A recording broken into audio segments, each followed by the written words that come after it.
तो हमारे भारत देश को आज़ाद हुए टोटल अभी 80 साल हो चुके और इस 80 साल के होने के शुभ अवसर पर नरेंद्र मोदी हमारे देश के नपुंसक प्रधानमंत्री आपको एक बहुत अच्छा अपॉर्चुनिटी दे रहा है कि आप एक बार इतिहास में जाके खुद को ये फील करें कि अंग्रेजों के खिलाफ बगावत करने का परिणाम क्या होता है। तो आप देखो 18 जुलाई 2026 यानी कि कल के दिन में सुबह के 3 बजे से लेकर 5 बजे तक के बीच में सोनम वांगचुक सर जो कि जंतर मंतर पर पिछले 20 दिनों से हंगर स्ट्राइक पर बैठे हुए थे, इसी बीच कुछ पुलिसकर्मी आता है वहाँ पे और सिविल ड्रेस में आता है। उनके पास कोई नहीं तो बैच होता है नहीं तो यूनिफॉर्म होता है। वो आता है और सोनम वांगचुक सर को सफेद कपड़े में लपेट कर जिस तरीके से डिटेन करता है फिर हॉस्पिटल पहुँचाता है, वो देखकर किसी भी इंसान को गुस्सा आ जाए। Sonam Wangchuck has been forcefully removed from Jantar Mantar.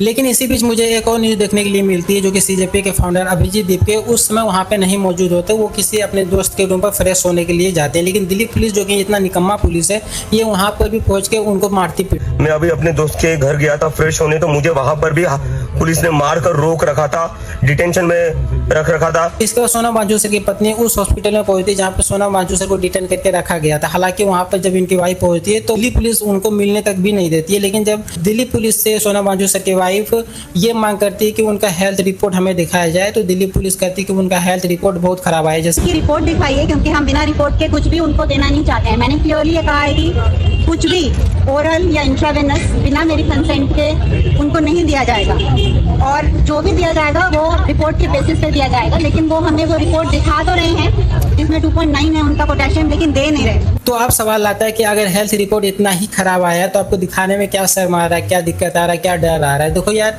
पहले दिल्ली पुलिस जिस तरीके से इसको डिटेन किया है, सिविल ड्रेस में जाके बिना वर्दी का बिना कोई बेच के जिस तरीके से डिटेन किया है, डिटेन करने के बाद ये निकम्मा पुलिस फिर से एक ट्वीट करती है और उस ट्वीट में बखूबी ये बताती है कि हमने जो डिटेन किया है वो हाई कोर्ट के कहे अनुसार उनके नियम का पालन कर रहे हैं। लेकिन इस मूर्ख पुलिस डिपार्टमेंट को इतना भी इनके पास कॉमन सेंस नहीं है, इन जाहिलों के पास, कि हाई कोर्ट ने कभी ये नहीं बोला था कि तुम सोनम वांगचुक सर को जाके डिटेन करो, बल्कि हाई कोर्ट ने ये बोला था कि सोनम वांगचुक सर पर सरकारी हॉस्पिटल के डॉक्टर कड़ी नजर रखी थी। ये नहीं बोला था कि सरकारी दामाद की तरह आओ और उसको उठा के लेके चले जाओ। इसी बीच मुझे एक और वीडियो क्लिप्स देखने के लिए मिला है जो कि सुप्रीम कोर्ट के कोई एक एडवोकेट यहाँ पे आए थे, यानी कि सीजेपी के प्रोटेस्ट में आए और वो डायरेक्टली इतना गुस्सा थे कि नरेंद्र मोदी से इस्तीफे की मांग करने लगे। अब इस्तीफा मैं स्टेज से मांग रहा हूँ, नरेंद्र मोदी तुम काबिल नहीं हो प्राइम मिनिस्टरशिप के, तुम जुगाड़ के प्राइम मिनिस्टर हो, तुम चोरी चकारी के प्राइम मिनिस्टर हो, इस्तीफा दो। दोस्तों, मैंने ये सारा चीज जो आपको बताया वो एक रफली मैंने बता दिया, लेकिन मैं आपको अब डिटेल्स में समझाता हूँ कि आखिर सोनम वांगचुक सर को ही क्यों डिटेन किया गया था। इसके अलावा देखा जाए तो उस सीजेपी के प्रोटेस्ट में बहुत सारे लड़कियां और लड़के ऐसे भी थे जो कि पिछले 20 दिनों से हंगर स्ट्राइक पर बैठे हुए थे, उनको क्यों नहीं डिटेन किया गया, इनको ही क्यों डिटेन किया गया। तो अब देखो, पहले से ही पूरा देश को पता था कि 20 जुलाई को जंतर मंतर पर भारी प्रोटेस्ट होने वाला, जिसको लेकर कई सारे सेलिब्रिटीज, बहुत सारे कंटेंट क्रिएटर, बहुत सारे पॉलिटिशियन उनसे मिलने भी गए, सभी अपने अपने प्लेटफॉर्म से आवाज भी उठाया था बखूबी। लेकिन यहाँ पे जब ये एक साथ जब इतना आवाज उठाया गया था तो ये आवाज हमारे देश के प्रधानमंत्री तक पहुंच गया। अब ये यहाँ पे क्या किए कि बहुत अच्छा प्लान बनाया। अब उस प्लान को मैं आपको अच्छे तरीके से समझाता हूँ। देखो, होता क्या है कि दिल्ली में, अब देखो दिल्ली एक बहुत बड़ा सिटी है और यहाँ पर हमेशा कुछ ना कुछ प्रोटेस्ट चलते हुए रहता है। तो इतना छोटा सा प्रोटेस्ट पर गवर्नमेंट कभी भी ध्यान नहीं देती है, ठीक है। गवर्नमेंट तभी ध्यान देगी जब पार्लियामेंट के पास कोई जाके वहाँ पे धरना प्रदर्शन करे, ठीक है। क्योंकि वहाँ पे क्या होता है कि जब आप पार्लियामेंट में जाके कुछ भी करते हैं, वहाँ पे धरना प्रदर्शन वगैरह करते हैं, तो विपक्ष वाले वहाँ पे सवाल पूछता है, ठीक है, जिसमें उनको जवाब देना पड़ता है, जवाबदेही हो जाता है। तो पहले से यहाँ पे प्लान बनाया था कि जंतर मंतर पर 20 जुलाई को भारी यहाँ पे प्रोटेस्ट होने वाला है और ये सभी प्रोटेस्ट जंतर मंतर वहाँ पे जाएंगे पार्लियामेंट में और वहाँ पे सब धरना प्रदर्शन करेंगे। ये पहले से प्लान फिक्स था। अब जैसे ही ये चीज़ गवर्नमेंट को पता चलता है तो ये लोग एक ऐसा प्लान बनाता है और प्लान में सबसे पहले क्या करता है कि दिल्ली पुलिस के जो कमिश्नर होते हैं उनको रातों रात वहाँ से ट्रांसफर कर दिया जाता है। उनको पता भी नहीं होता कि उसका ट्रांसफर हो गया।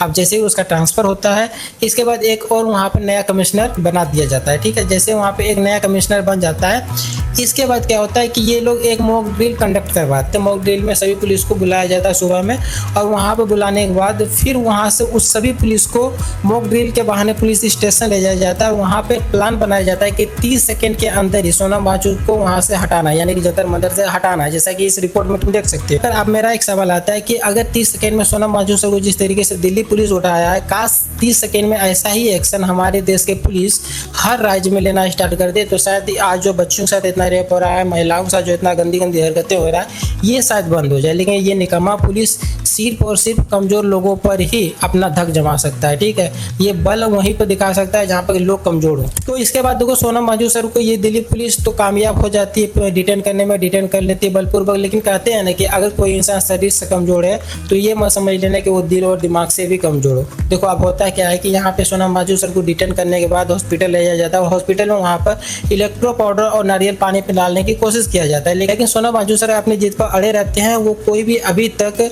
नहीं तो इलेक्ट्रो पाउडर पिए और नहीं तो नारियल पानी पिए। बस उनका सिर्फ एक ही मांग है, जैसा कि उनकी वाइफ भी बोल रही थी कि उनका एक ही मांग है कि जितने भी लोग हैं बस डटे रहे, वहाँ से हटे नहीं। सोनम सर का प्रोटेस्टर्स के लिए, युवाओं के लिए क्या संदेश है? उनका मैसेज बस यही है कि कंटिन्यू द मूवमेंट और इस पे डटे रहो। अब इतना कुछ होने के बाद अब हम अभिजीत दीपके की बात कर लेते हैं, जो कि सीजेपी के फाउंडर हैं। जब सोनम बाजवा सर को डिटेन किया गया था तो अभिजीत दीपके ने एक अनाउंसमेंट किया कि अब हम भूख हड़ताल पर बैठ रहे हैं। सोनम सर के बाद मैं हंगर स्ट्राइक पर बैठ रहा हूँ और सोनम सर चाहते थे 20 जुलाई को जो हमारा मार्च है वो सक्सेसफुल हो, तो 20 जुलाई का मार्च भी होगा और सोनम सर के बाद अब मैं हंगर स्ट्राइक पर बैठ रहा हूँ। तो इसी बीच मुझे एक और वीडियो क्लिप्स मिलती है जिसमें सीजेपी के फाउंडर अभिजीत दीपके जब प्रोटेस्ट कर रहे थे तो उसी बीच कोई महिला आती है, उनके मुंह पर स्याही फेंक देती है। हालांकि जो महिला उनके फेस पर स्याही फेंकती है उसको फाइनली पकड़ लिया जाता है, उनको वहां से हटा भी दिया जाता है। लेकिन इसी बीच मुझे एक और चीज देखने के लिए मिलता है जिसमें अभिजीत अभी भी वही चीज पर अड़े हुए हैं। वो भी अभी भी बोल रहे हैं कि हमें शांतिपूर्ण तरीके से प्रोटेस्ट करना है।